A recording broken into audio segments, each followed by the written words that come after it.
वंदे भगवन्तौ पुनः पुनः सद्गुरुं सच्चिदानन्दं साधुवर्यं सनातनं सद्वेदान्तप्रवक्तारं सदा स्वान्ते स्मराम्यहम्।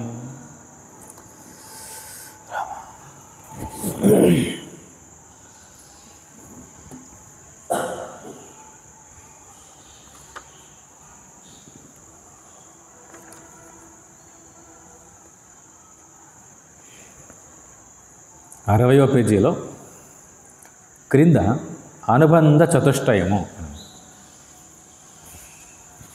శ్రీ శంకర భగవత్పాదులు ప్రతి ఉపనిషత్తునకు అవశ్యమైన అనుబంధ చతుష్టయమును భాష్యవచన ఆరంభమున అవతరణిక యందు నిరూపించరు. మాండూక్యమునకు కూడా ఆరంభమునందే అనుబంధ చతుష్టయమును సూచించరు. అనుబంధ జ్ఞానము లేనిదే ఎట్టి వారికైనను శాస్త్రమున ప్రవృత్తి కలుగజాలదు.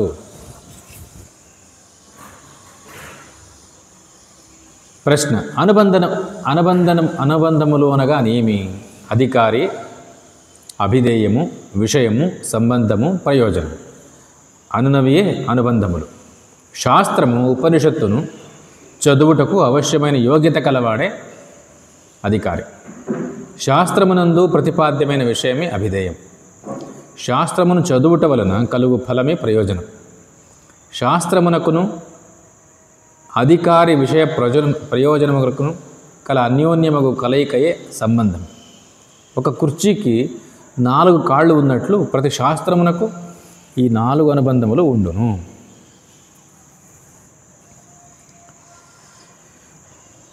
ఇంతవరకు ప్రథమ పరిచ్ఛేదము అని, ద్వితీయ పరిచ్ఛేదము అని ఈ 2 భాగాల్లోనూ వేదాంత శాస్త్ర అధ్యయనంలో అవస్థాత్రయ ప్రక్రియ యొక్క పాత్రను, అవస్థాత్రయ ప్రక్రియను మననం చేయటానికి ప్రతి జిజ్ఞాసువుకు అత్యవశ్యమైనటువంటి 5 కీలకాలను వివరించరు. దీని తర్వాత అవస్థాత్రయ ప్రక్రియ వల్ల అంతిమ తీర్మానాలు ఏమేమి అని కూడా ఆత్మ సద్రూపము అని, చిద్రూపము అని, ఆనందరూపము అని, దీని తర్వాత ఆత్మ అసంగము, అద్వితీయము, స్వయం జ్యోతి స్వరూపము, శుద్ధ సత్ చిత్ ఆనంద స్వరూపము, ఇట్లంతా వివరిస్తూ వచ్చారు. ఈ 3వ పరిచ్ఛేదంలో నేరుగా మాండూక్య ఉపనిషత్తు కారికల మీద వివరణను, రహస్యార్థాన్ని ఇస్తున్నారు. ఈ తృతీయ పరిచ్ఛేదంలో భాగంగానే వివిధ వాదాల సమీక్ష చేసినారు. ఎందుకంటే ఆ రోజుల్లో కొంతమంది మాండూక్య ఉపనిషత్తు కారికలకు సంబంధించింది అని కొంతమంది గౌడపాదలు రాసిండేది, అందుకే ఇది పౌరుషేయము అని. ఇంకొంతమంది కారికల్లోనే ఆగమ ప్రకరణము ఉపనిషత్తుకు సంబంధించింది అని కొంతమంది. ఇట్లంతా కూడా భిన్నమైన అభిప్రాయాలు పెట్టుకున్నటువంటి వాళ్ళు ఉన్నారు. అందుకే వాటికి సమాధానంగా స్వామివారు మాండూక్య రహస్య వివృతి అనే గ్రంథంలో శంకరాచార్యులు, సురేశ్వరాచార్యులు ఈ విషయంలో ఏమన్నారు అని అభిప్రాయాన్ని ఇచ్చి ఆ సమస్యలకు పరిష్కారం చూపించారు. దీని తర్వాత నేరుగా మాండూక్య శాంతి మంత్రాన్ని చెప్పి ఇప్పుడు అనుబంధ చతుష్టయాన్ని గురించి వివరిస్తున్నారు. అనుబంధ చతుష్టయము అంటే 4 ప్రధానమైనటువంటి శాస్త్రానికి ఉన్నటువంటి లక్షణాలు ఇవి. అనుబంధము అంటే శాస్త్రము అని అర్థం. అధికారి, విషయము, సంబంధము, ప్రయోజనము అంటారు. ఏ శాస్త్రానికైనా ఈ 4 ఉంటాయి. ఇదేం చెప్తుంది అంటే ఆ శాస్త్రం పట్ల మనకు ప్రవృత్తి కలిగేటట్లు చేస్తుంది. ఎందుకంటే ఏ శాస్త్రమైనా ఎందుకు నేర్చుకుంటావు, ఏ ప్రయోజనము అని ఉంటుంది. ఏ శాస్త్రానికైనా ప్రయోజనం ఒకటి కాకుండా ఎవరు నేర్చుకోవాలి ఈ శాస్త్రాన్ని అని కూడా ఉంటుంది. ఎట్లా నేర్చుకోవాలా అని కూడా ఉంటుంది. దీన్నే అంటారు అధికారి, విషయ, సంబంధ, ప్రయోజనం. ఉదాహరణకు ఒక వ్యక్తి నేను జ్యోతిష్యం తెలుసుకుంటాను అని వస్తాడు. ఎందుకు నేర్చుకుంటున్నావు? నువ్వు దాంతో సంపాదించాలనుకున్నావా, లేదా ఒకటి పాఠశాల చేయాలనుకుంటున్నావా? ఏదో ఒకటి ఉద్దేశం అనుకుంటున్నాను కదా. నాకు ఏ ఉద్దేశం లేదు, ఊరికి నేర్చుకుంటాను, అట్లా ఉండదు. నీవు ఏ శాస్త్రాన్ని నేర్చుకోవాలన్నా దానికి ఎవరు నేర్చుకోవాలా, ఎందుకు, ఏ ఫలాన్ని కోసం నేర్చుకోవాలా, ఇది ఉంటుంది కదా. దాని మీద ఆధారపడి బతకాలనుకుంటున్నావా? నీకు పూర్వజ్ఞానం ఏమి అధికారం ఉందా లేదా నీకు? ఎందుకంటే వారాలు, తిథులు, నక్షత్రాలు, గ్రహాల గురించి వాటి పేర్లే తెలియదు అంటే వాడేం జ్యోతిషం నేర్చుకునేది? ఇప్పుడు సాధ్యమా అదంతా కూడా? నక్షత్రాలు, గ్రహాలు ఎన్ని ఉన్నాయో కూడా తెలియదు, జ్యోతిషం నేర్చుకుంటాము అంటే అర్థమే లేదు. అంటే కొంత వీడికి యోగ్యత అవసరం. యోగ్యతనే అధికారి అంటారు. ఒక శాస్త్రానికి యోగ్యునికి మాత్రమే ఆ శాస్త్రం చెప్తుండే ఫలము చేకూరుతుంది. అన్ని శాస్త్రాలు అంతే. ఎవరికి ఫలం ఇస్తాయి అంటే ఒక యోగ్యుడు దాన్ని నేర్చుకోగలిగినటువంటి వాడు నేర్చుకుంటే వాడికి ఫలం అంతే. అందరికీ ఫలం ఇచ్చలేదు అది శాస్త్రం.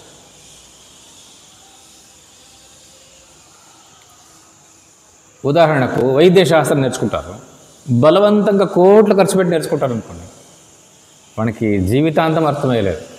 ఊరికే ఏదో పేషెంట్లు వచ్చినారు అని మెడిసిన్ ఇస్తాడే కానీ వానికి రోగాన్ని గురించి విశ్లేషణ చేయటం సాధ్యం కాదు. డబ్బుతో కొనుక్కునేది కాదు అది. అంటే ఏదైనా అంతే. ఒక విద్య, ఒక ఇంజనీరింగ్ చేస్తున్నాడు అంటే వాడికి ఆలోచన శక్తి ఇదంతా ఏమీ లేకుండానే డబ్బు ఇచ్చి కొనుక్కొచ్చేది అంటే అర్థమే లేదు. ఎందుకంటే యోగ్యత లేదు అంటే ఫలాన్ని ఇవ్వదు. యోగ్యునికి ఆ శాస్త్రం వల్ల ఫలం. యోగ్యత ఉన్న శాస్త్రం లేకపోతే వాడికి ఫలం ఎట్లొస్తుంది? శాస్త్రం సిద్ధంగా ఉంది, యోగ్యత ఉంది, ఇప్పుడు అధ్యయనం చెయ్యి, ఆ ఫలాన్ని పొందు. అందుకే ప్రతి శాస్త్రానికి ఉన్నట్లే ఈ వేదాంత శాస్త్రానికి కూడా ఉంది 4 లక్షణాలు. వీటిని అధికారి, విషయ, సంబంధ, ప్రయోజన అని చెప్తారు. ఇక్కడ వివరిస్తున్నారు. శ్రీ శంకర భగవత్పాదులు ప్రతి ఉపనిషత్తునకు అవశ్యమైన అనుబంధ చతుష్టయమును భాష్య రచన ఆరంభమున అవతరణిక యందు నిరూపించరి. శంకరాచార్యులు ప్రతి ఉపనిషత్తుకు దీని గురించి చెప్తారు. అనుబంధ చతుష్టయాన్ని గురించి చెప్పే ముందుకు పోతారు. ఎందుకు అంటే మరి ఎవరు దీన్ని చదవాలని చెప్పాలి కదా, దీనివల్ల ప్రయోజనం ఏమి చెప్పాలి కదా. ఏమి చెప్పుకోకుండా అంటే ఊరికే ఉపనిషత్ ప్రారంభమైంది అంటే అర్థమే లేదు. మాండూక్యములకు కూడా ఆరంభమందే అనుబంధ చతుష్టయాన్ని సూచించరి.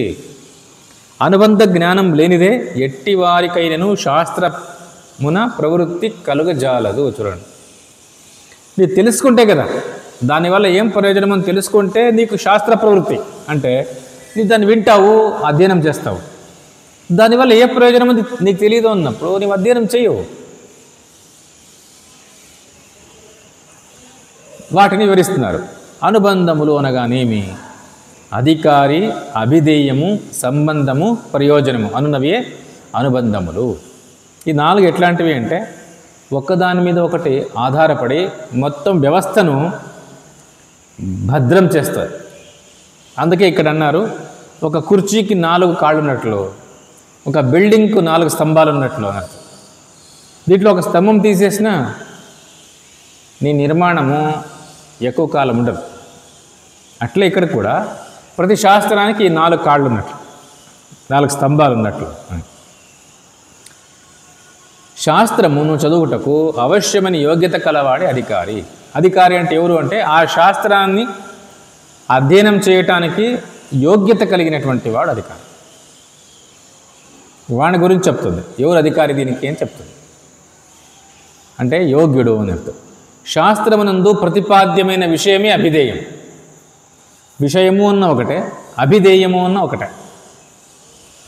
ఆ శాస్త్రంలో ఏ విషయం చెప్పినారు ఇది అర్థం కావాలి.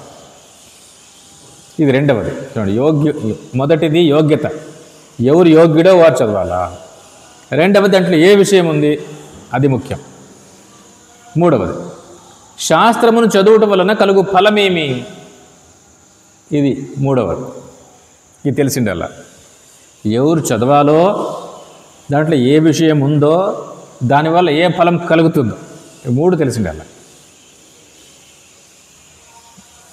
తర్వాత శాస్త్రమునకును అధికారి విషయ ప్రయోజనములకును కల అన్యోన్యముకు కలయికయే సంబంధము. ఇది చాలా ముఖ్యం. శాస్త్రానికి అధికారి విషయ ప్రయోజనములకు కల అన్యోన్యమైన కలయిక. దీన్ని వివరిస్తారు తర్వాత. ఎట్లా అంటే, ఒక కుర్చీకి 4 కాళ్ళు ఉన్నట్లు ప్రతి శాస్త్రమునకు ఈ 4 అనుబంధములు ఉండును. ప్రశ్న: మాండూక్యోపనిషత్తునకు గల అనుబంధములను వివరింపుడు. సమాధానం: వేదాంత శాస్త్రమునకు కల అనుబంధములని ఈ ఉపనిషత్తునకును గ్రహింపవలేము. అనగా సాధన చతుష్టయ సంపద కలవాడే అధికారి. ఇది ప్రసిద్ధం. బ్రహ్మసూత్ర భాష్యంలోనూ ప్రారంభంలోని శంకరాచార్యులు అథాతో బ్రహ్మజిజ్ఞాస అనే సూత్రానికి అధికారాన్ని గురించి మాట్లాడతారు. ఎవరు అధికారి అంటే, ఎవరికైతే సాధన చతుష్టయ సంపద ఉంటుందో వాడు అధికారి. అంతే, ఒకే మాట. నిత్యానిత్య వివేకము, ఇహ అముత్ర అర్థభోగ విరాగము, శమ దమ ఉపరతి తితిక్ష శ్రద్ధ సమాధాన అనబడే శమాది షట్క సంపత్తి, ముముక్షుత్వం, ఈ 4 ఉన్నటువంటి వాడు అధికారి. దీంట్లో అత్యంత ప్రధానమైనది ఏది అంటే, మొదటిది నిత్యానిత్య వివేకం. ఒక వ్యక్తికి ఏది అనిత్యము ఏది నిత్యము అనే వివేచన దృఢమైంది అంటే, వాడి ఇంద్రియాలు మనస్సు అనిత్యం వైపుకు పోవు. అనిత్యమైన వస్తువు పట్ల సహజంగా వైరాగ్యం వస్తుంది. ఎందుకంటే వివేకం ఉంది కాబట్టి. ఎందుకంటే మనస్సు ఎప్పుడు కూడా నిత్యం వైపుకే చూస్తుంది కానీ అనిత్యాన్ని పట్టించుకోదు. ఒక వ్యక్తి ఏదో ఒక ఎలక్ట్రానిక్ వస్తువును కొనుక్కోవాలనుకోతాడు. ఫ్రిడ్జ్, ఇది 3 ఏండ్ల గ్యారెంటీ, ఇది 7 ఏండ్ల గ్యారెంటీ, ఇది 10 ఏండ్ల గ్యారెంటీ అంటే నీ మనస్సు 10 ఏండ్లకే పోతుంది.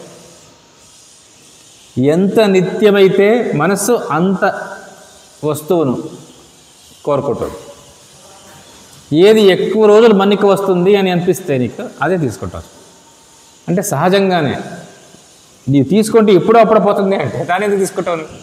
తీసుకో. ఏదైతే నీకు ఎక్కువ రోజులు మన్నిక వస్తుంది అంటే నీ మనస్సు అక్కడ పోతుంది. అంటే ప్రపంచంలో కర్మల వల్ల ఉపాసనల వల్ల వీటి యొక్క ప్రయోజనం అంతా కూడా అభ్యుదయం కలిగించే ఏదైనా సరే ఇది అనిత్యమైన ప్రయోజనము. కాలంలో ఎప్పుడో అయిపోతుంది ఇదంతా కూడా ప్రయోజనం. ఆ ప్రయోజనం ఉందే అది అయిపోకూడదు, సమసిపోకూడదు.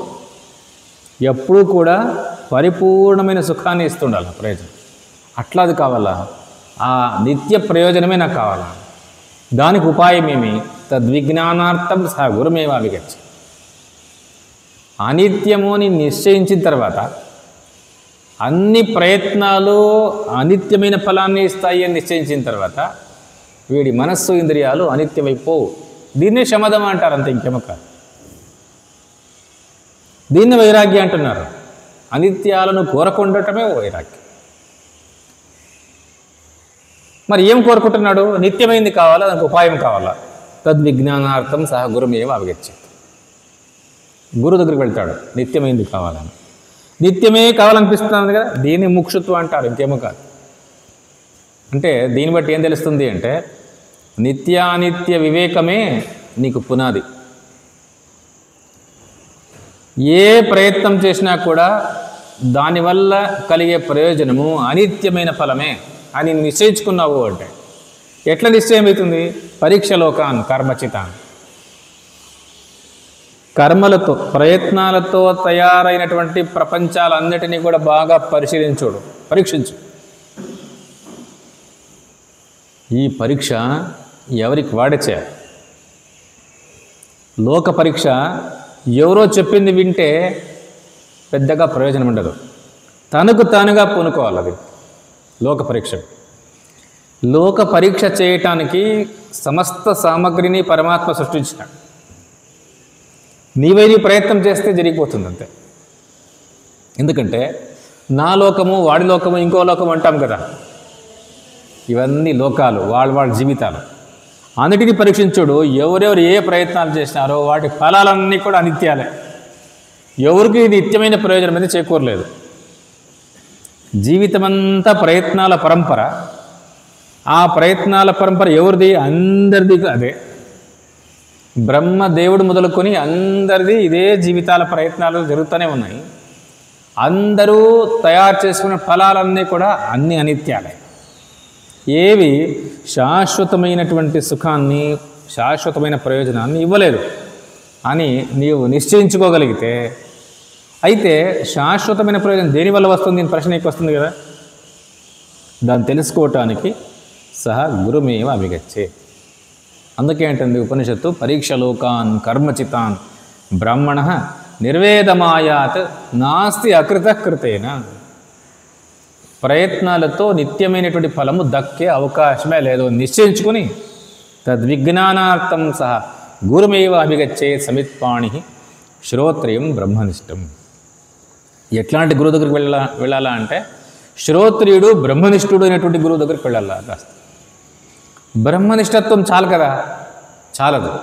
ఎందుకంటే తత్వాన్ని తెలుసుకొని తత్వంలో నిష్ట పొందినటువంటి వ్యక్తికి ఉపనిషత్తుల్లో ఉన్నటువంటి విచారాన్ని సంప్రదాయ పరంపరలో ఇంకొకరికి అందివ్వగలిగినటువంటి శక్తి, దీన్ని శ్రోత్రియత్వం అంటారు. అంటే ఉపనిషత్తుల్లో ఉండే విచారము సంప్రదాయ పరంపరలో ఏ విధంగా ఉపదేశక్రమం దీనికి వచ్చింది, ఎట్లా అర్థం చేసుకుంటూ పోవాలి ఈ వాక్యాలకంతా కూడా అనే ఈ రీతి అధ్యారోప అపవాద అంటామే. ఈ పద్ధతి తెలిసినటువంటి వాడు మాత్రమే శ్రోత్రియుడు అవుతాడు. శ్రోత్రియత్వంతో పాటు బ్రహ్మనిష్టత్వం. చూడండి, ఇట్లాంటి వ్యక్తి నీకు సత్యాన్ని పద్ధతి ప్రకారంగా చెప్పగలడు. అప్పుడే నీకు అర్థమవుతుంది. కేవలం బ్రహ్మనిష్టత్వం, తత్వజ్ఞానం అయింది అన్నంత మాత్రాన ఎంతోమంది అవధూతులు ఉన్నారు. వాళ్ళు తత్వాన్ని భక్తులకు నేరుగా చెప్పలేరు. ఎందుకంటే దానికి ఒక పద్ధతి ఉంది, అధ్యారోప అపవాద న్యాయము అని. ఆ పద్ధతినే శ్రోత్రియత్వం అంటున్నారు. అది ఉంటేనే చెప్పటానికి వస్తుంది, నీకు అర్థమవుతుంది. ఆ ప్రక్రియ లేకుండా ఉండేవాడికి చెప్పటం సాధ్యం కాదు. బ్రహ్మనిష్టత్వం ఉన్నా సాధ్యం కాదు. ఎంత ఆశ్చర్యం చూడు.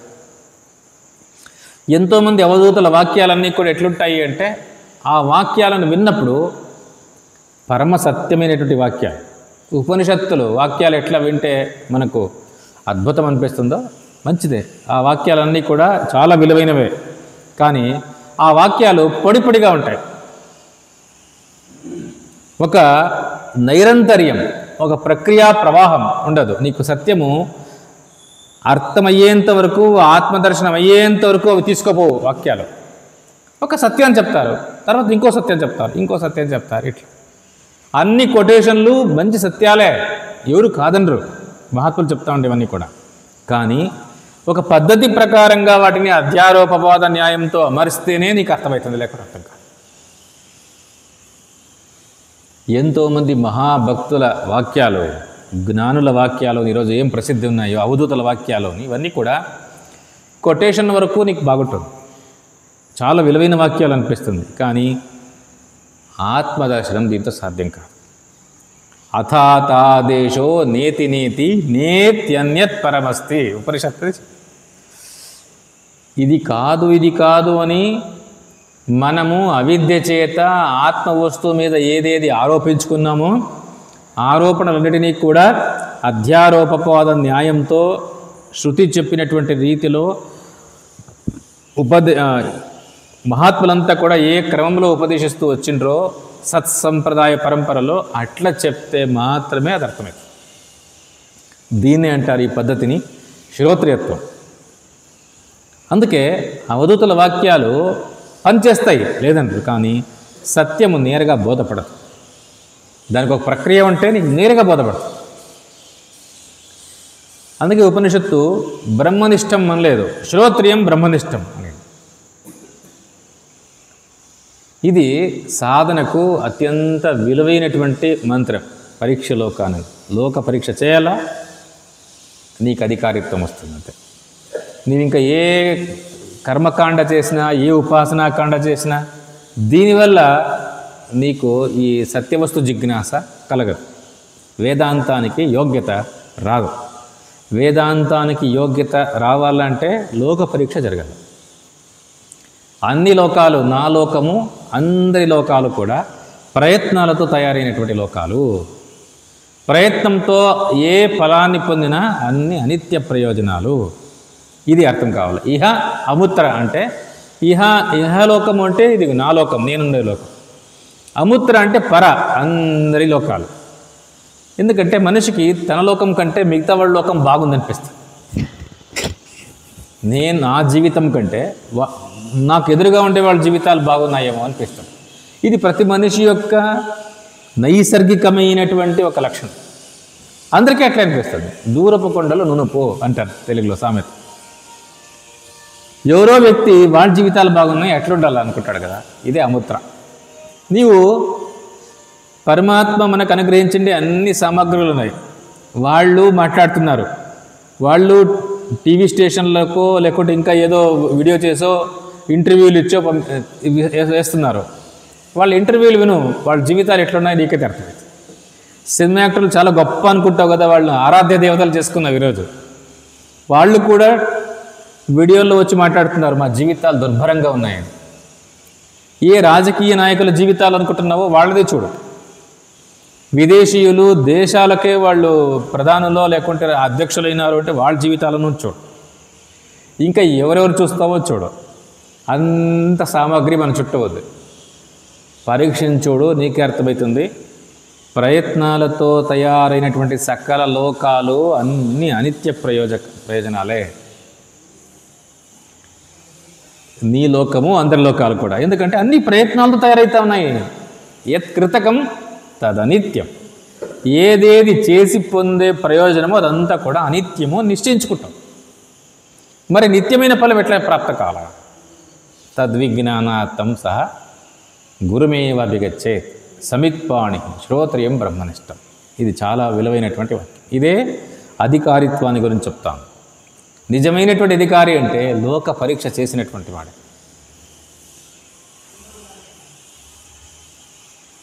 ఇక్కడ వేదాంత శాస్త్రమునకు గల అనుబంధములనే ఈ ఉపనిషత్తునకును గ్రహింపవలేను అనగా సాధన చతుష్టయ సంపద గలవాడే అధికారి అని చెప్పారు. ఇది అధికారి గురించి చెప్పారు. రెండవది ప్రయోజనాన్ని గురించి, అభిధేయాన్ని గురించి చెప్తున్నారు. ప్రపంచోపశమ స్వరూపమైన పరబ్రహ్మమే దీనికి అభిధేయము. అభిధేయం అంటే విషయం.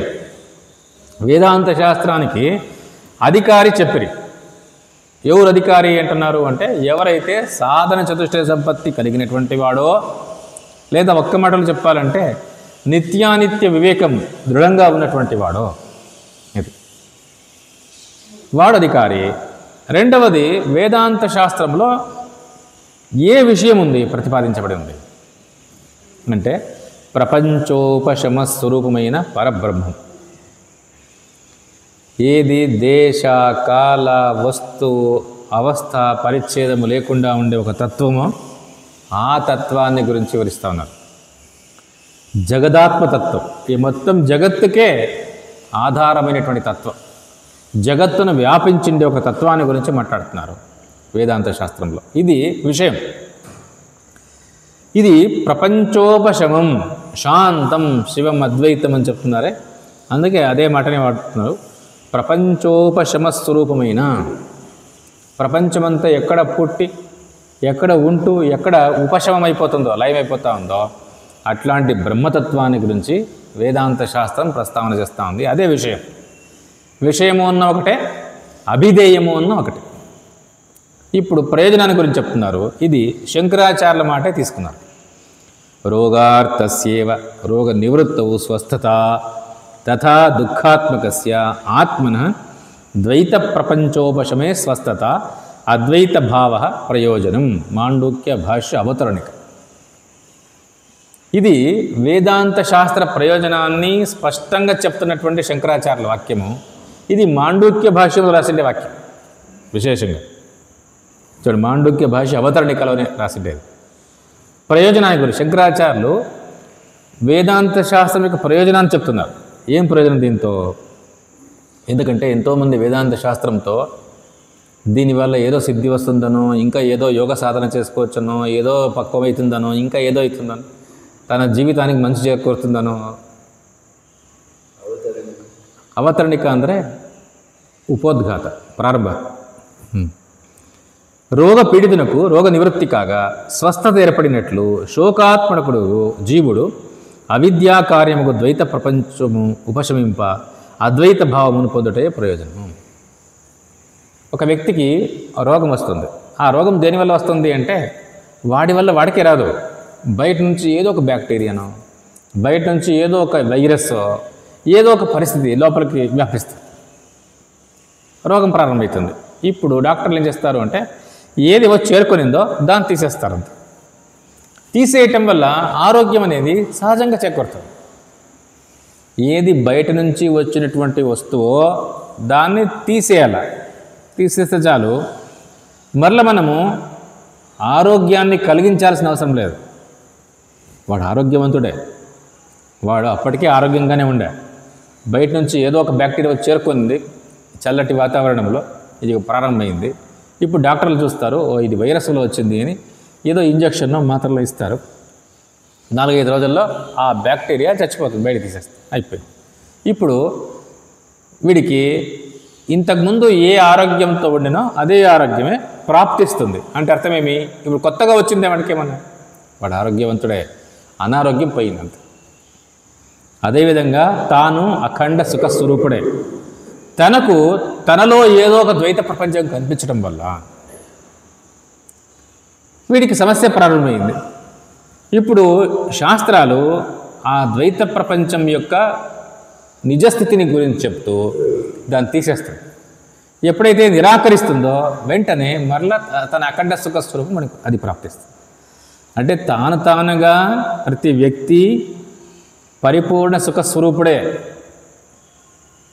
ఎప్పుడైతే తనలో రెండవ వస్తువు కనిపించిందో ఆ వస్తువును అది తన ఉనికిలోనే కనిపిస్తూ ఉండే, తనలో కనిపిస్తూ తనలో ఉంటూ తనలోనే కరిగిపోతూ ఉండే వస్తువు అని తెలియక దాన్ని తనకంటే వేరుగా తలచి తనలో సుఖంలో కొరత ఉందనుకొని అది నా సుఖాన్ని కొరతను పూడుస్తుందని దానికోసం ప్రయత్నాల్లో ఉండిపోయి ఆ ప్రయత్నాల ఫలాలకు లోనై ఆ శోకమోహాలకు లోనైపోయి జీవితంలో దుర్భరమైనటువంటి జీవితాన్ని అనుభవిస్తూ ఏడుస్తూ ఉన్నాడు. ఇది వీడు జరుగుతూ ఉండేది. ఇప్పుడు వేదాంత శాస్త్రం కానీ తజ్ఞులు అంటే దాన్ని తెలిసినటువంటి మహాత్ములు కానీ ఏం చేస్తున్నారు అంటే దేనివల్ల అంటే ఇన్ని సమస్యలకు మూలమైన అనర్థహేతు ఏదో తప్పు తెలివి, తన గురించినటువంటి తప్పు తెలివి ఏం తెలుసుకున్నాడో దాన్ని తీసేస్తే చాలు, అఖండ సుఖ స్వరూపాన్ని ప్రసాదించాల్సిన అవసరం లేదు. అది ఇప్పటికీ సిద్ధంగా ఉంది. అంటే తప్పు తెలివిని తీసేయటం అంతే. నీకు పరిపూర్ణ సుఖాన్ని ఇవ్వాల్సిన అవసరం లేదు, అది ఉంది ఇప్పటికి. నీకు వచ్చి చేరుకోండే బ్యాక్టీరియాను తీసేయటం అంతే తప్ప నీకు ఆరోగ్యాన్ని ఇవ్వాల్సిన అవసరం లేదు. ఆరోగ్యము నీ స్వరూపం. అట్లనే ఇక్కడ కూడా ఏది పరిపూర్ణ సుఖం కోసం నీవు కోరుకుంటున్నావో ఆ పరిపూర్ణ సుఖ స్వరూపుడే నీవు. దీన్ని నీకు ఇవ్వాల్సిన అవసరం లేదు, ఈ ప్రయోజనాన్ని నీకు ఇవ్వాల్సిన అవసరం లేదు. నీవు కాందాన్ని నీవు అనుకుంటున్నావు కదా, దాన్ని తీసేస్తే చాలు, అంతే. నీవుగానే ఉంటావు. ఈ విషయాన్ని ఈ రోగి దృష్టాంతాన్ని ఇచ్చి శంకరాచార్య చెప్తున్నారు. రోగార్థస్యవ రోగ నివృత్తవు స్వస్థత. రోగిష్ఠునికి ఆ రోగాన్ని తీసేయటంతో ఆరోగ్యం వస్తుంది. రోగాన్ని తీసేసేది తప్ప ఆరోగ్యాన్ని కలిగించాల్సిన అవసరం లేదు. తథా దుఃఖాత్మకస్య ఆత్మనః ద్వైత ప్రపంచోపశమే స్వస్థత. నీలో ద్వైత ప్రపంచం కనిపిస్తుంది కదా, ఇదే సమస్య. ఇది దీన్ని ఉపశమనం చేస్తే స్వస్థత చేకూరుతుంది, అంతే. వివేకంతో శాస్త్రాలు ఈ ఉపదేశాన్ని ఇస్తున్నాయి. అద్వైత భావ ప్రయోజనం. ద్వైత భావాన్ని తీసేస్తే చాలు, అద్వైత భావం రెడీగా ఉంది. రోగ పీడితునకు రోగ నివృత్తి కాగా స్వస్థత ఏర్పడినట్లు శోకాత్మకుడగు జీవుడు అవిద్యా కార్యముగు ద్వైత ప్రపంచము ఉపశమింప అద్వైత భావమును పొందుటయే ప్రయోజనము. అంటే ఏది ప్రయోజనం అనుకుంటున్నావో అదే పరిపూర్ణ సుఖం. మనిషే కాదు ప్రతి జీవి కోరుతూ ఉండేది పరిపూర్ణ సుఖాన్ని. ఆ పరిపూర్ణ సుఖము బయట ఏ ప్రయత్నాలతోనూ రావటానికి అవకాశమే లేదు అని అర్థమైంది లోక పరీక్ష చేసి. వేదాంత శాస్త్రాలు నీ స్వరూపమే ఆనంద ఘనం, పరిపూర్ణ ఆనంద స్వరూపం. నీవు నీ స్వరూపం మీద అవిచార స్థితిలో ద్వైత ప్రపంచాన్ని చూస్తూ, తనలో సుఖంలో కొరతను చూస్తూ, ఆ కొరతను పూడ్చే వస్తువులు ఈ ద్వైత ప్రపంచంలో ఉన్నాయని, దానికోసమని అన్ని ప్రయత్నాలు చేస్తూ, ప్రయత్నాలు ఫలాలు అనే వలలో చిక్కుని శోకిస్తున్నాడు. ఇప్పుడేం చేయాలా? ఏ ద్వైత ప్రపంచం కనిపిస్తూ ఉందో అది నీలోనే కల్పితము, నీలోనే అవిద్య చేత కల్పితము, విచారించోడు అంతా నీవై ఉన్నాం అని తెలుసుకునే వేళకు అఖండ సుఖస్వరూపమే తాను అని నిశ్చయమవుతుంది. దీంట్లో ఇంకా వాడు చేయాల్సిన ప్రయత్నం అంటూ ఏమీ లేదు. ఇదే ప్రయోజనం అంతే. ఇది ఏ లోకానికి పోయేది కాదు, ఏ గొప్ప సిద్ధిని అందుకునేది కాదు.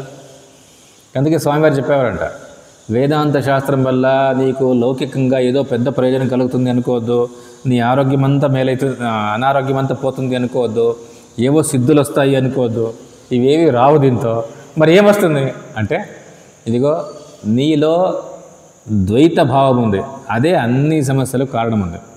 ఆ ద్వైత భావాన్ని ఉపనిషత్తులు తీసేసి అద్వైత భావ ప్రయోజనం, నీ అఖండ సుఖస్వరూపమే నేనై ఉన్నాను అని నీకు నిశ్చయమవుతుంది అంతే. ఇంతటితోనే అన్ని ప్రాప్తించినట్లు అయిపోతుంది. బ్రహ్మవిత్ ఆప్నోతి పరం, పరమ పురుషార్థమే నీకు లభిస్తుంది. ఇదే ప్రయోజనం అంటే వేదాంత శాస్త్రం యొక్క ప్రయోజనం. తర్వాత ఇంతవరకు ఏం చెప్తున్నారు? మొదటిది అధికారి, రెండవది విషయ, మూడవది ప్రయోజనం చెప్పారు. ఇప్పుడు సంబంధాన్ని గురించి చెప్తారు. సంబంధం ఎట్లుంటుంది అని. వేదాంత శాస్త్రమునకును బ్రహ్మ విద్యకును ప్రతిపాదక ప్రతిపాద్య భావ సంబంధము కలదు. ప్రతిపాదకము అనగా సమర్థించి తెలుపునది, ప్రతిపాద్యము అనగా సమర్థించి తెలుపబడు విషయము. ఇక్కడ వేదాంత శాస్త్రము ప్రతిపాదకము, బ్రహ్మ విద్య ప్రతిపాద్యము. ఈ రెండిటికి గల సంబంధమే ప్రతిపాదక ప్రతిపాద్య భావ సంబంధం. వేదాంత శాస్త్రమునకును బ్రహ్మప్రాప్తికిని సాధన సాధ్య సంబంధము కలదు. ఇక్కడ సాధనము శాస్త్రము, సాధ్యము బ్రహ్మప్రాప్తి. ఈ రెండిటికి సాధన సాధ్య సంబంధము కలదు. అధికారికిని వేదాంత శాస్త్రమునకును కర్తృ కర్తవ్య భావ సంబంధం కలదు. ఇక్కడ కర్త అనగా విచారమునర్చువాడు, కర్తవ్యం అనగా వేదాంత విచారం. ఈ రెండిటికి కర్తృ కర్తవ్య భావ సంబంధము కలదు. ఇది కొంత చింతన చేయాల్సినటువంటి విషయం. ఎందుకంటే అధికారి అంటే స్పష్టంగా అర్థమైపోతుంది. ఎవరికి యోగ్యత ఉంటుందో, ఎవరికి వివేకం దృఢంగా ఉంటుందో వాడు అధికారి. విషయమేమి? పరబ్రహ్మమే విషయము రెండవది. మూడవది ప్రయోజనమేమి? ఇదిగో తన స్వరూపం తనకు అర్థమైపోయేది, అదే ప్రయోజనం. ఒక రోగి తన అనారోగ్యాన్ని తీసేసుకుంటే చాలు, వాడు సహజంగా ఆరోగ్యంగా ఉన్నాడే. అట్లే ఇది కూడా అంతే. పరిపూర్ణ సుఖస్వరూపుడే తాను.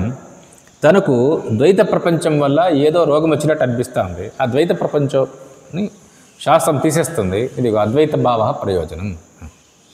ఈ మూడు స్పష్టంగా అర్థమైపోతుంది. కానీ సంబంధము అంటే ఏమేమి చెప్తున్నారు?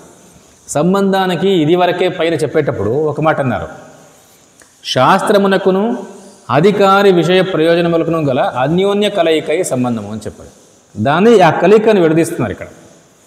శాస్త్రానికి అధికారి విషయ ప్రయోజనాలకు ఉండే అన్యోన్య సంబంధం. శాస్త్రం ఏది? వేదాంత శాస్త్రం. వేదాంత శాస్త్రానికి అధికారికి, వేదాంత శాస్త్రానికి విషయానికి, వేదాంత శాస్త్రానికి ప్రయోజనానికి ఉండే అన్యోన్య సంబంధం. ఇట్లా అర్థం చేసుకో. వేదాంత శాస్త్రానికి అధికారికి ఏం సంబంధం ఉంటుంది అంటే, వేదాంత శాస్త్రము సాధనం, వేదాంత శాస్త్రము ప్రతిపాదకము. వేదాంత శాస్త్రము మనకు కర్తవ్యాన్ని నిర్దేశించేది. అందుకని ఇక్కడ ఏమంటున్నారు అంటే ఈ సంబంధం కూడా 3 రకాలుగా ఉంది. వేదాంత శాస్త్రము అధికారికి, వేదాంత శాస్త్రము నుండి విషయము, వేదాంత శాస్త్రం నుంచి ప్రయోజనం అని చెప్తున్నారు కదా. వీటి మధ్య సంబంధాన్ని గురించి చెప్తూ ఏమంటున్నారు అంటే మొదటిది వేదాంత శాస్త్రమునకు బ్రహ్మ విద్యకు ఏం సంబంధం ఉంది అంటే ప్రతిపాదక ప్రతిపాద్య. ఇది వేదాంత శాస్త్రానికి విషయానికి మధ్య ఉండే సంబంధం. ప్రతిపాదకము ఏది? వేదాంత శాస్త్రం. ప్రతిపాద్యమైన విషయం ఏది? ఇదిగో బ్రహ్మ విద్య. ఇది చెప్తాను. రెండవది వేదాంత శాస్త్రానికి తర్వాత ఫలానికి అంటే ప్రయోజనానికి. వేదాంత శాస్త్రము సాధన, ప్రయోజనము సాధ్యము. అందుకే సాధన సాధ్య సంబంధం.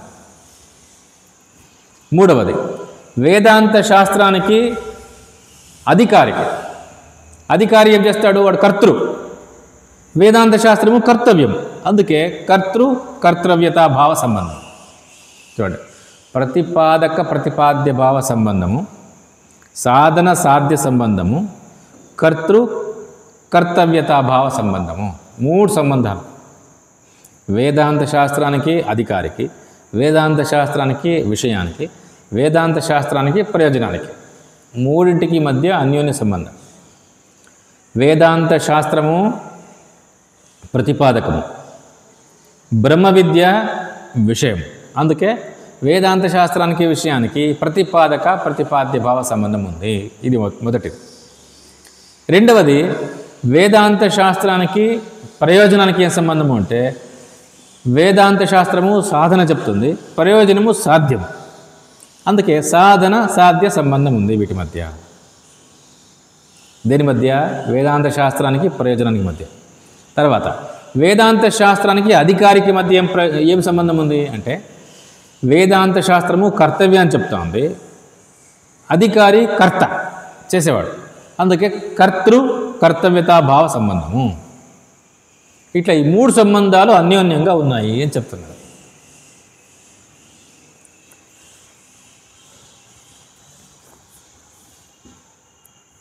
ఈ 4ంటిని కలిపి ఏమంటున్నారు అంటే అనుబంధ చతుష్టయం. మొదటిది అధికారి, విషయ, సంబంధ, ప్రయోజనం. దీన్ని ఎట్లా తీసుకోవాలా? సంబంధాన్ని పక్కకు పెట్టి అధికారి, విషయ, ప్రయోజనం వివరించరు. మరి సంబంధం అంతా ఎట్లున్నాయి అంటే వేదాంత శాస్త్రానికి అధికారికి ఏం సంబంధము, వేదాంత శాస్త్రానికి విషయానికి ఏం సంబంధము, వేదాంత శాస్త్రానికి ప్రయోజనానికి ఏం సంబంధము అని 3 సంబంధాలు ఉన్నాయి. ఆ 3 సంబంధాలు ఏవి అంటే ప్రతిపాదక ప్రతిపాద్య భావ సంబంధము విషయానికి, తర్వాత సాధన సాధ్య సంబంధము ఫలానికి ప్రయోజనానికి, కర్తృ కర్తవ్యతా భావ సంబంధము అధికారికి. అంటే ఈ 3ంటికి మధ్య ఈ సంబంధాన్ని అన్యోన్యంగా ఎట్లుందో చూసుకోవాలి.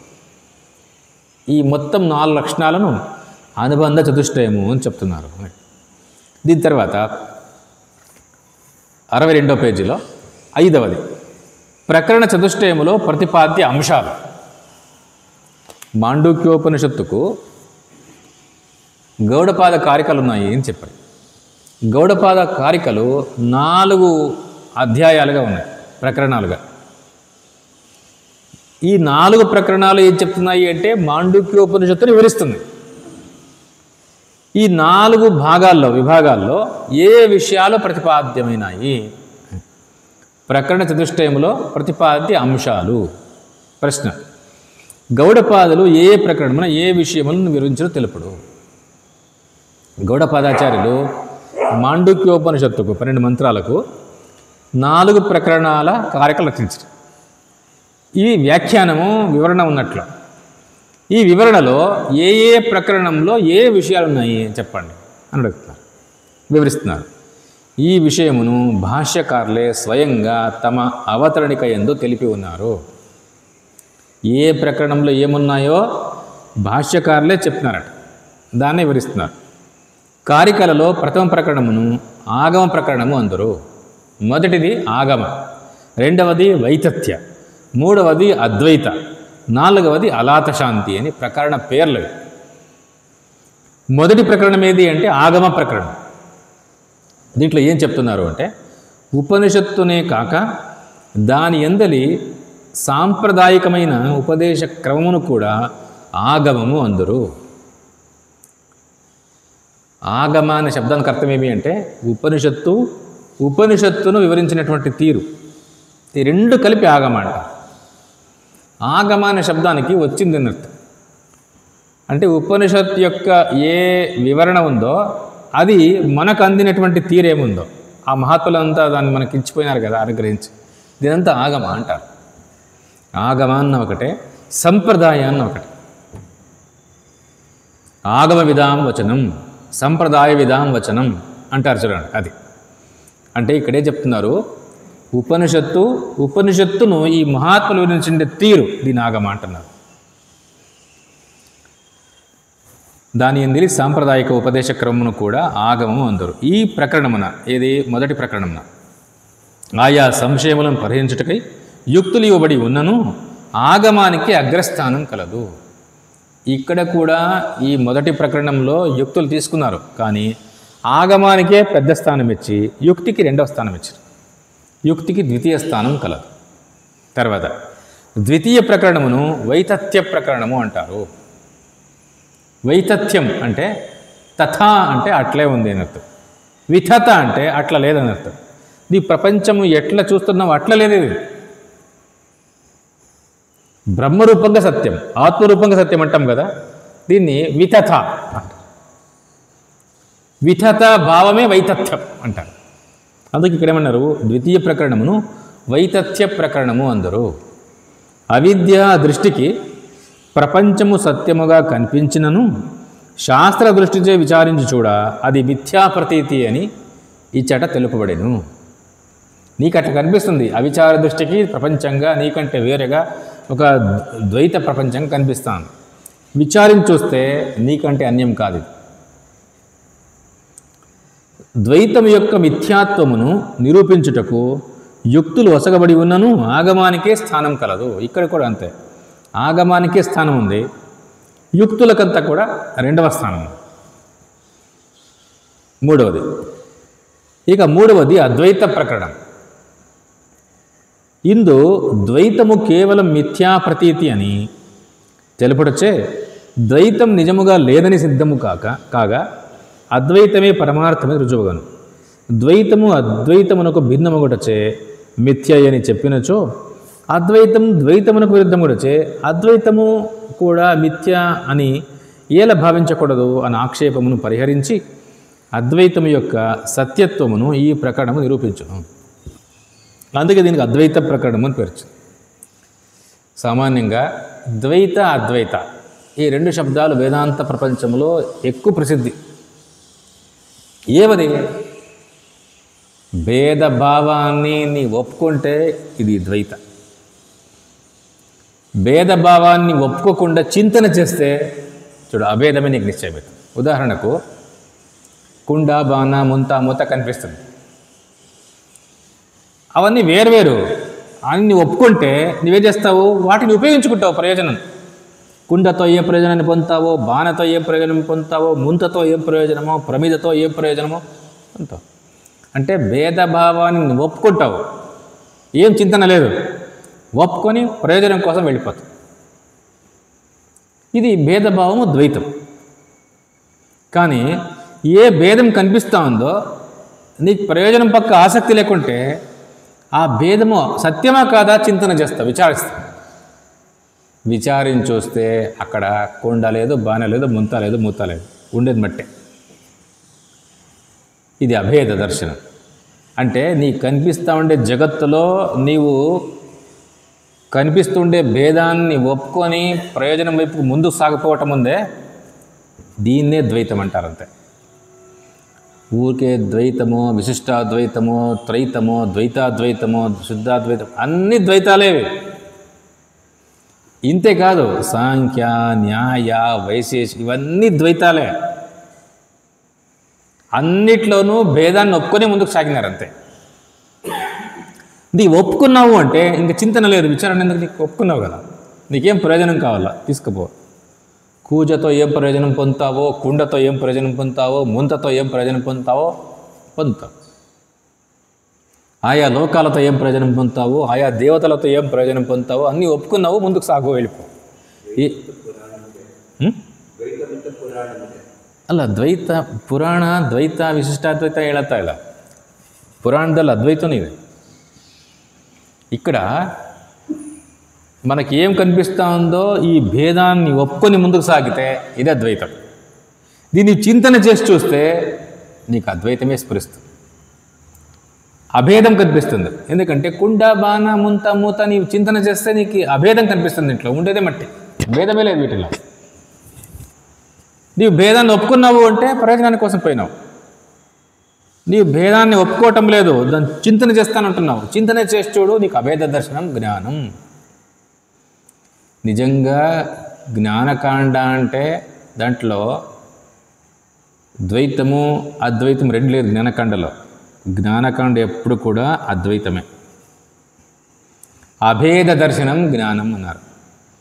జ్ఞానం అంటే అభేద దర్శనమే. నీకు ఇన్ని కనిపిస్తున్నాయి కదా, ఇదంతా కూడా ఒకే తత్వం, నమ్ముతావా లేదని? నమ్మవు. మరి అన్నీ ఒప్పుకున్నావు, ముందుకు సాగి వెళ్ళిపో అంతే. కానీ ఇదంతా చింతన చేసి చూడు, ఇదంతా ఒకటే. ఆ ఒకటి ఎవరో కాదు, నీవే. ఎంత ఆశ్చర్యం చూడు. స్వప్న ప్రపంచంలో పంచమహాభూతాలు, దేశకాలాలు, వస్తువులు, కారణకార్య సంబంధము, సకల జీవరాశులు, స్థావర జంగమాత్మకమైనటువంటి ఇంత భేదం కనిపించినా కూడా అవన్నీ కూడా ఎవరో నీవు చింతన చేసి చూడు, నీవే అన్ని రూపాలు కనిపించింది, ఎవరో కాదు.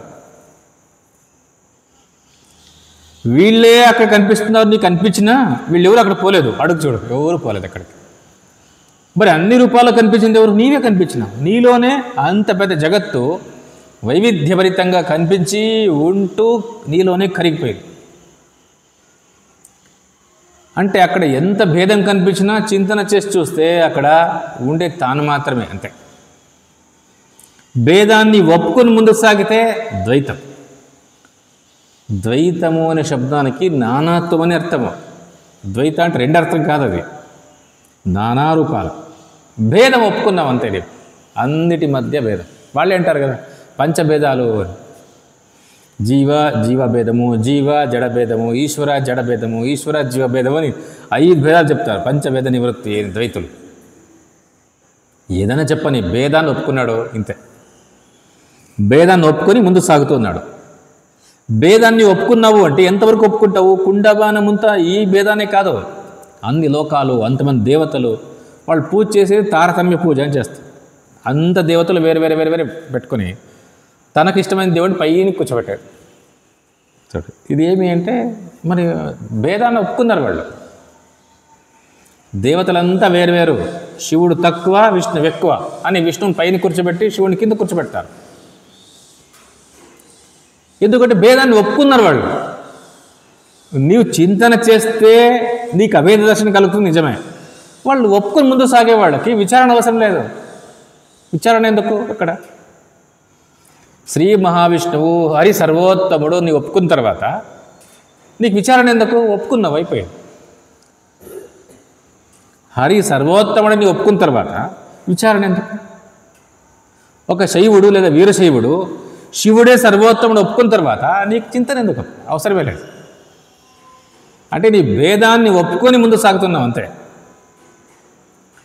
ఎవరు భేదాన్ని అంగీకరించినాడో అంటే అర్థం ఏమి? నమ్మినాడు, అంతే అర్థం. నీవు నమ్మినావు దాన్ని అంటే ఇంకా చింతన అవసరం లేదు. ఇవన్నీ వేరే నమ్ముకున్నావు, ముందుకు సాగి వెళ్ళిపో. వాటి వల్ల ఏం ప్రయోజనం కలుగుతుందో ఆ ప్రయోజనాన్ని అనుభవించు. అది సాలోక్యమా, సారూప్యమా, సామీప్యమా, సాయుధ్యమా, ఏ ఫలాలైనా నీవు అనుభవించు. మొత్తానికి భేదంలోనే అనుభవిస్తావు, ఇది తప్పదు. ఎప్పుడు అనుభవిస్తానని నమ్మకం ఉంది. నువ్వు నమ్మినావు కాబట్టి తర్వాత జన్మలోనే నీకు లభిస్తుందో, తర్వాత లోకంలో లభిస్తుందో, తర్వాతి కాలం లభిస్తుందో, నమ్మిన తర్వాత నీవు దాన్ని కట్టుబడి ఉంటుంది. కానీ ఏ వ్యక్తి ఇంత భేదము నిజంగా ఉందా అని చింతన ప్రారంభించినాడు అనుకోడు, ఆ చింతనకు ఫలం ఏమి అంటే అభేద దర్శనమే. చింతన ప్రారంభించోడు, నీకు అర్థమవుతుంది ఇదంతా కూడా ఒకే వస్తువు ఉండేది. మొత్తం ఇక్కడ ఏమేమి కనిపిస్తున్నాయో స్థావర జంగమాత్మకమైనటువంటి 84 లక్షల రకాల జీవరాశులు లేదా నిర్జీవ పదార్థాలు, ఇదిగో మొత్తం ప్రపంచము, పంచమహాభూతాలు, దేశకాలాలు, అవస్థ ఇదంతా కూడా ఒకే తత్వం. ఆ తత్వం ఏది అంటే నా ఉనికి ఇదంతా ఇట్లా తోస్తాడు. ఇది అవిచార దశలో ఇట్లా కనిపిస్తుంది అంతే అని నీకు నిశ్చయమవుతుంది. అప్పుడు అభేద దర్శనం. ఎక్కడ నీకు భేదమే కనిపించడం లేదు, రెండవదే లేదు. భేద అంటే చాలు, రెండవది. ఇక్కడ భేదమే లేదు, అంతా ఒకటే. అంటే నీ చింతన చేస్తున్నావు అంటే నీకు అభేదమే. చింతన లేదు, నమ్మినాను నేను, ఒప్పుకొని ముందుకు వెళ్ళిపో, అదో అద్వైత. అది ద్వైత, ఇది అద్వైత.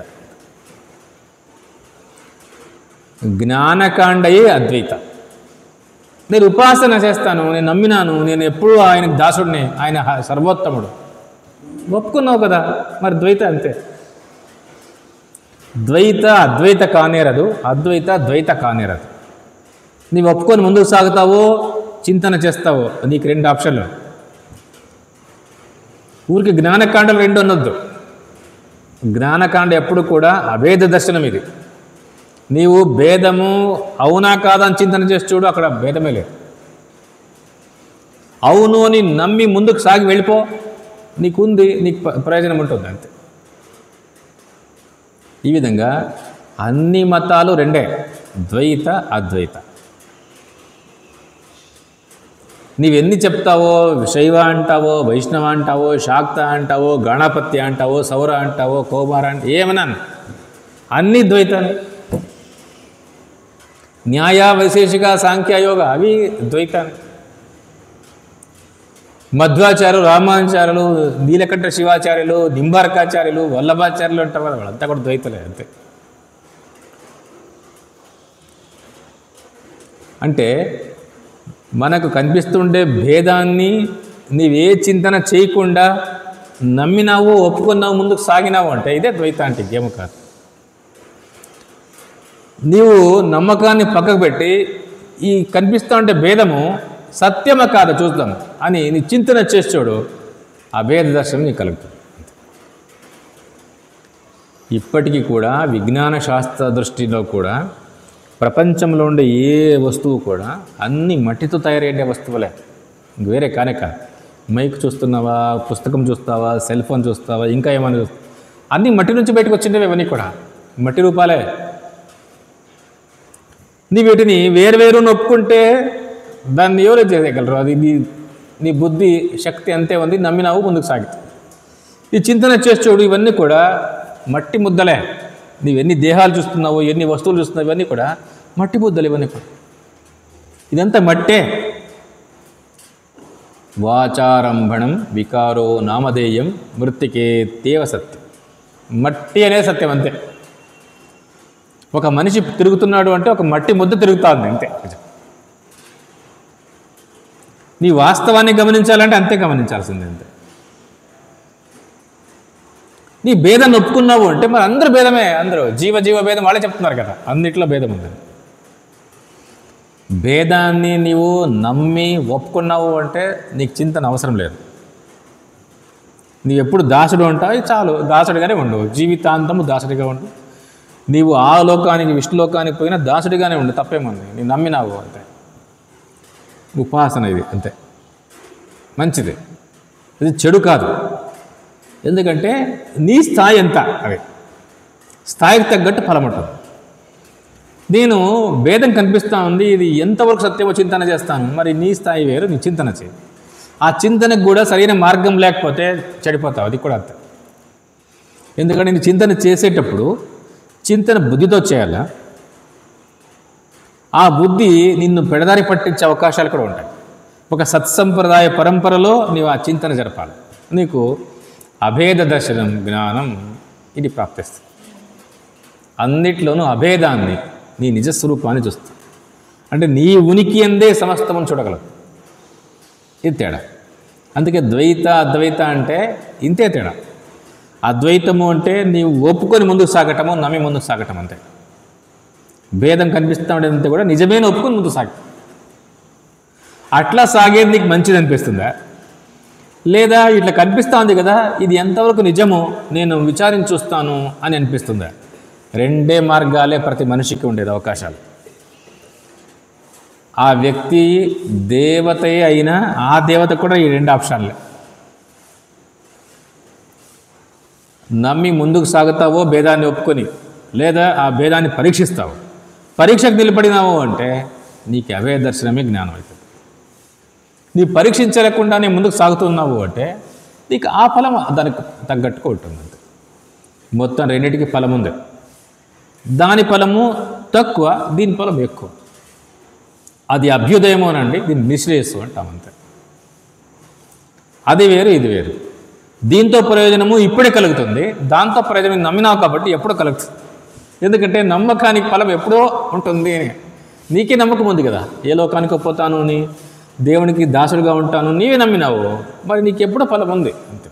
నేను నమ్మినావు కాబట్టి చింతన అవసరం లేదు, పోతావు పో, అట్లే ఆ లోకానికే పోతావు అని చెప్తారు. అందుకే ద్వైత అద్వైత అంటే ఇంతే తేడా గుర్తించాలి. వాళ్ళు ఎవరైనా ద్వైతులోనండి. ద్వైతులు మేము అంటున్నారు అంటే చాలు, వాళ్ళు భేదాన్ని యాక్సెప్ట్ చేస్తారు, నమ్మినారు అంతే. నమ్మినారు కాబట్టి వాళ్ళు ప్రశ్నించకూడదు. ఇంకా మీ దేవుడు ఎందుకు గొప్ప, మా దేవుడు గొప్ప నమ్మినామప్ప మేము, అయిపోయింది. నమ్మిన తర్వాత ప్రశ్న ఎందుకు? ఏ వ్యక్తి ఒక దేవుడిని నమ్మినాడో సర్వోత్తముడని ప్రశ్న లేదు, నమ్మినావు అంతే. మా గురువులు చెప్పినా మేము నమ్మినాము అంటారు అంతే. అంటే వాడికి చింతన ఇష్టం లేదన్నారు. ఏం భేదం కనిపిస్తూ ఉందో ఆ భేదాన్ని పరీక్షిస్తాను అనుకుంటే చూడండి, ఈ పంథా వేరు, ఈ దారి వేరు. ఈ 2 దారిలో వీడు అనుకుంటాడు ఏదో ఒకటి కావాలి. ఎట్లా అనుకుంటాడు అంటే వాడికి చిన్నప్పటి నుంచి ఉన్నటువంటి ఒక సంస్కారం, వాళ్ళ మధ్యలో పెరిగింటే అదే నమ్మకం అట్లే వస్తుంది. అట్లా కాకుండా వాడు ప్రతిదాన్ని ప్రశ్నిస్తూ ఉన్నాడు అంటే వాడు ఈ మార్గంలోకి వస్తాడు. ఇద్దరికీ అవకాశం ఉంది. ఈ రోజుల్లో నాస్తికులు అని కనిపిస్తారు, వాళ్ళ సంఘాలు కూడా ఉన్నాయి. వాళ్ళ దృష్టి ఏమి అంటే అందరినీ ప్రశ్నిస్తారు. ఎందుకు, ఏమి, ఎందుకు గుడిపోతున్నారు మీరు, ఎందుకు అభిషేకాలు చేస్తున్నారు, ఎందుకు ఇంత ఖర్చు పెట్టుకుంటున్నారు, వాడు చింతన చేస్తున్నాడు. అదే తప్పు కాదు. వాడు ఏం భేదము అంటున్నారో ఆ భేదాన్ని ప్రశ్నిస్తున్నాడు, చింతన చేస్తున్నాడు. అంటే ఈ దృష్ట్యా నాస్తికుడు అని వాడేమో నింద చేస్తున్నాడు సమాజాన్ని అని అర్థం కాదు. వాడు ప్రశ్నిస్తున్నాడు, ఆ ప్రశ్నకు నీకు చేతనైతే సమాధానం చెప్పు. వీడు అంతకే ఆగిపోకూడదు. ఎందుకంటే వీడేమనుకుంటూ ఒక ఆగ్రహంతో ప్రశ్నిస్తాడు, అదెందుకు చేయాలా, ఇదెందుకు చేయాలా. నీవు మహాత్ముల దగ్గరికి వెళ్ళి వాళ్లతో ప్రశ్నించోడు, వాళ్ళు ఇచ్చే సమాధానం చూడు. వీళ్ళు పోరు, మహాత్ములు కూడా నమ్మేరు. నీ నమ్మొద్దు, నీ ప్రశ్నించకపో అంతే. ఒక వ్యక్తి జ్ఞాని అని తెలిసినప్పుడు ఆ జ్ఞాని దగ్గర ఇవే ప్రశ్న అడుగు, ఆయనే సమాధానం చెప్తాడు చూడు. నేను ఆయన జ్ఞానిని ఒప్పుకోవద్దు, పోయి అడుగు, ప్రశ్నకి సమాధానం లభిస్తే మంచిదే కదా నీకు. వెళ్ళు, చింతన చెయ్యి. ఇంత భేదం కనిపిస్తా ఉంది. ఉదాహరణకు బ్రాహ్మణ, క్షత్రియ, వైశ్య, శూద్ర ఈ భేదాన్ని మేము ఒప్పుకోమంటారు. ఒప్పుకోవద్దు, మంచిది. కానీ ఇది ఎందుకు పెట్టినట్లు ఈ వ్యవస్థ, ఇది అవునా, వేదాంత శాస్త్రం ఏం చెప్తుంది, చింతన చేస్తే ఏది నిశ్చయమవుతుంది, ప్రశ్నించుడు. మన శాస్త్రాలు అన్నిటినీ ప్రశ్నించమని చెప్తాయి. కానీ ప్రశ్నకు సరైన సమాధానాన్ని నీవు కనుక్కోవాలంటే నీకు సత్యం కావాలనే ఒక దాహం ఉండాలి. నీవు ఆగ్రహంతో నేను ఇట్లే ఉంటాను, నేను నాస్తికుడిగా అనుకోకూడదు. ఏది నిశ్చయమైతే అట్లా మారిపోవాలి నీవు కూడా. వీనికి ఇష్టం లేదు, మేమంతా నాస్తిక సంఘం వాళ్ళు, మేమంతా ఇట్లే ఉంటాము అని ఇట్లా మొరటగా మాట్లాడతాం. నీకు చింతన చేసే శక్తి ఉంది అంటే చింతన చేసి గుర్తుపట్టు, ఒక గొప్ప సత్యం బయటపడుతుంది. అక్కడికి ఆగిపోవద్దు. అందుకే నాస్తికులు అనేవాళ్ళు ఎవరుండరో ఆ రోజుల్లో వీళ్ళని కూడా ఒక దర్శనంగా పరిగణించారు, చార్వాకవాదము అని. వాళ్ళకు విలువ ఇచ్చినారు. ఈరోజు కూడా వీళ్ళది ఒక దర్శనం ఉంది చార్వాకులది. ఎందుకంటే వీళ్ళు చింతనాపరులు, వీళ్ళు ఆలోచిస్తున్నారు. కానీ అక్కడికి ఆగిపోకూడదు. చింతన ఎప్పుడు కూడా ముందుకు సాగాల. సత్యాన్ని కనుక్కునే వరకు చింతన సాగాల. సత్యాన్ని కనుక్కునేది కష్టమా అంటే సత్సంప్రదాయ పరంపరలో ఇదేం కష్టం కాదు. ఎప్పుడైతే నీవు అసంప్రదాయవిత్, నీకు సంప్రదాయం తెలీదో నీకు అర్థం కాదు. నీ మొండిగా అంటే హఠంతో వాదిస్తావు తప్ప నీకు సత్యం బోధపడదు. ఆ వేద దర్శనం నీకు కలగదు. ఇది ముఖ్యమైనది. అందుకే ఈ ద్వైత అద్వైత ఈ విచారాలను ఈ మూడో ప్రకరణంలో చెప్పినారు అని చెప్తున్నారు. తర్వాత నాలుగవది అలాత శాంతి ప్రకరణము. అలాతము అంటే కొరివి. ఒక కొరివిని మనం ఇట్లా తిప్పినప్పుడు ఏవో కొన్ని ఆకారాలు అట్లే కనిపిస్తాయి ఎర్రగా. అక్కడ ఉన్నాయేమో దాన్ని పట్టుకోవచ్చేమో అనిపిస్తుంది. నిజంగా పట్టుకోలేకపోతే అక్కడేముండరు. ఇది ఒక దృష్టాంతం. నీకు నిజంగా ప్రపంచం ఏం కనిపిస్తూ ఉందో అది కేవలము ఆ అలాతాన్ని తిప్పినప్పుడు ఏర్పడినటువంటి కొన్ని సర్కిల్స్ అంతే. నిజంగా అక్కడ వస్తువు లేదు. అది చెప్పడానికి ఈ దృష్టాంతాన్ని వాడుకున్నారు. ఉండండి. దీంట్లో అద్వైతమే సత్యమని తెలుసుకున్నట్టుకు ప్రతిబంధకములైన ఇతర వాదములు పరస్పర విరుద్ధములుగా ఉండుటచే అవి సమంజసములు కావని ఆయా వాదములు ఆయా వాదుల యొక్క యుక్తుల చేతని ఖండింపబడిను. ఇక్కడ చెప్పినటువంటి విషయాలు ఇవి. ఎందుకంటే అద్వైత సత్యాన్ని అర్థం చేసుకోవటానికి ఆటంకంగా ఉన్నటువంటి ఏ వాదాలు ఉన్నాయో అన్ని వాదాలను వాళ్ళ యుక్తులను తీసుకుని ఖండించటము ఈ ప్రకరణంలో చెప్పినటువంటి విచారం. మొదటి ప్రకరణం యొక్క వ్యాఖ్యానరూపముగను మిగిలిన 3 ప్రకరణములు శృతి అనుగ్రహీత తర్కములను శృతి అవిరోధి తర్కములను ఉపయోగించుట చేత ముఖ్యముగా ఇవి తర్క ప్రధానములు. మాండూక్యోపనిషత్తుకు వ్యాఖ్యానంగా రాసిండేది మొదటి ప్రకరణం, ఆగమ ప్రకరణం. మిగతా 3 ఉన్నాయి కదా, ఈ 3 కూడా యుక్తి ప్రధానంగా శృతి అనుగ్రహించిన తర్కములు కొన్ని, అదేవిధంగా శృతి చేస్తా ఉండే సిద్ధాంతానికి సమ్మతమైనటువంటి తర్కాలను తీసుకోవటం. దీన్ని ఏమంటారు? శృతి అవిరోధి తర్కములు. చూడండి, శృతి అనుగ్రహీ తర్కములు వేరు, శృతి అవిరోధి తర్కములు అంటే అనుమాన తర్కమే. అందుకే శృతి చెప్పినటువంటి కార్యకారణ ప్రక్రియ, అవస్థాత్రయ ప్రక్రియ, దృక్కు దృశ్య ప్రక్రియ, పంచకోశ ప్రక్రియ ఉన్నాయి. ఇవి శృతి అనుగ్రహించిన తర్కాలు. వీటికి సమ్మతమైనటువంటివి ఏవైతే తర్కశాస్త్రాల్లో ఉన్నాయో వాటిని కూడా వాడుకోవచ్చు అన్నారు కదా. వాటిని కూడా గౌడపాదాచార్యులు ఈ 3 ప్రకరణాల్లో వాడుకున్నారు అని చెప్తున్నారు.